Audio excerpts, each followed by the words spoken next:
Um, Carol, uh, Carol, you're not sunbathing there by any chance, are you? Come on, Oh, wake up, we've got to do a kids video.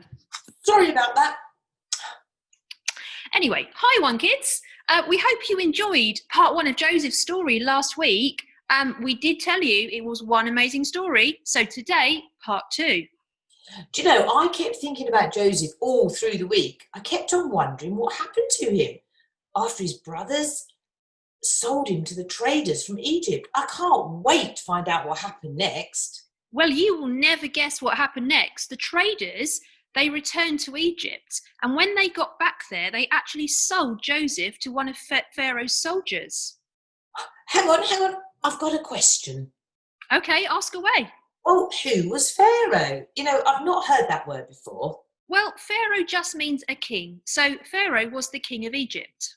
Ah, right, okay. And I've got one more question. You said the traders sold Joseph to this soldier, and last week, Joseph's brothers sold him to the traders. How can you sell a person? That's not right, surely. No, it's not right. It did happen, sadly. But when other people saw others in the wrong way, then they thought that they could treat them however they wanted to. But in the Bible, it says in Galatians that when we have faith in Jesus, we are equal with each other. We are part of God's family, like brothers and sisters. How amazing is that? It is amazing. So who was the soldier that Joseph went to? Well, his name was Potiphar, and happily he was very kind to Joseph. And Joseph worked really hard for him, so hard that in fact Potiphar put Joseph in charge of his entire household. Well, that's a relief. So Joseph lived happily ever after then?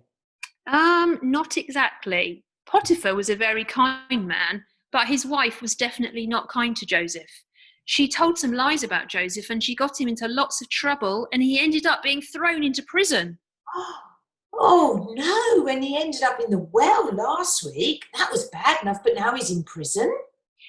Yes, but that's not where the story ends. You see, don't forget that Joseph was someone who trusted in God.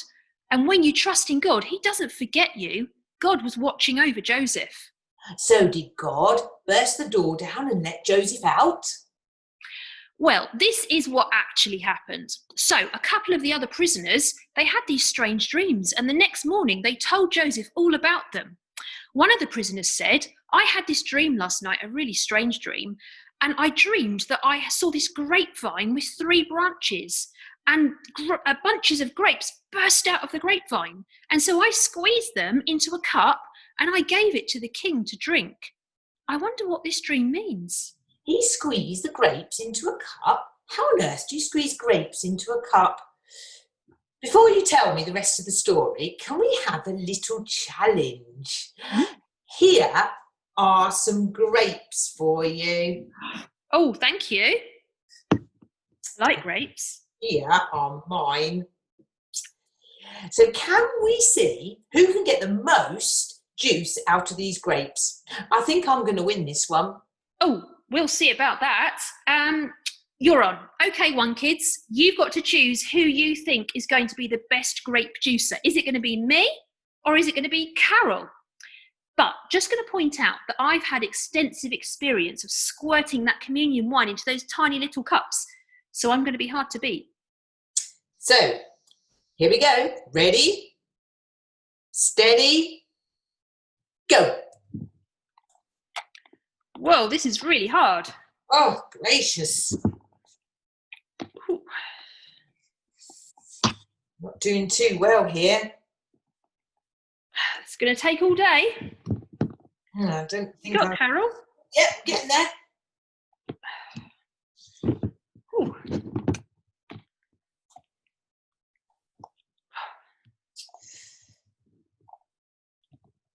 Stop. Right.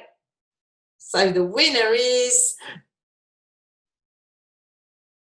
Well, I don't think OneKids. either of us did very well with that one. Definitely not. Anyway, back to the story. So God did help Joseph to understand the dream. And he told the prisoner, he said, before you were sent to prison, you served wine to the king. Well, in 3 days' time, you're going to be free and you will serve wine to the king once again. Wow, that was nice for that prisoner. What about the other one? Ah, well, he doesn't get such good news. But you can read about that yourselves in your Bibles because we've kind of run out of time now. And next week, we're going to find out the dramatic ending in this story, OneKids. So be sure to listen and find out what happens next. Bye for now. I'm going to do a spot more sunbathing.